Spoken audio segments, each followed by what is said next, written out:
শুভ সন্ধ্যার অনেক ভালোবাসা। ভিডিওটা কেউ স্কিপ করবে না, সবাই শুরু থেকে শেষ অবধি দেখো।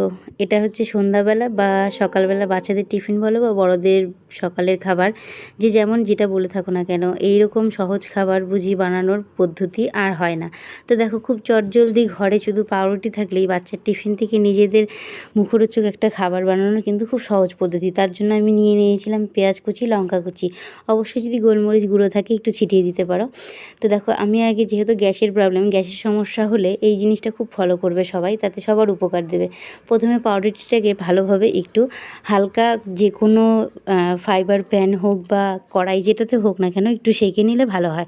তো আমি দেখো তাওয়ার মধ্যে ওগুলো ভালোভাবে আগে সেঁকে নিয়েছিলাম।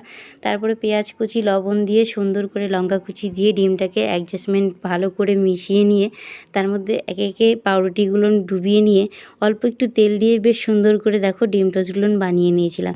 খেতে কিন্তু দারুণ হয়েছিল। ভিডিওটা যাদের ভালো লাগবে লাইক শেয়ার কমেন্ট করে পাশে থাকবে।